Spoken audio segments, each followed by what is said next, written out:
কিন্তু গোপনে একাকী নিজের রুমের ভিতরে বা যে কোনো একটা জায়গায় বসে একা একই ইবাদতে লিপ্ত হওয়া, এটার অভ্যাস গড়ে তোলা। যখন আপনি একা একা ইবাদতে অভ্যাস গড়ে তুলবেন, নিজেকে ওই অভ্যাসে পরিণত করে ফেলবেন, দেখবেন আস্তে আস্তে গোপন গোনার কথা মনে আসবে না, কারণ শয়তান তখন পালাইতে থাকবে।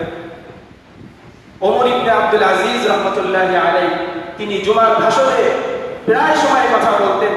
ওমর ইবনে আব্দুল আজিজ আমরা অনেকে চিনি না। 63 হিজরিতে যার জন্ম, 63-64 সদীর তিনি মুসলিম জাহানের খলিফা ছিলেন ওমর ইবনে আব্দুল আজিজ। তিনি জুমার আলোচনায় অধিকাংশ সময় কথাটা বলতেন যে আসলিহু আখিরাতাকুম ইউসলিহিল্লাহু দুনিয়াকুম, যা তোমরা তোমাদের আখিরাতকে সুন্দর করো, আখিরাতকে ভালো করে ফেলো, আল্লাহ তাআলা তোমাদেরকে তোমাদের দুনিয়াকে সুন্দর করে দিবে।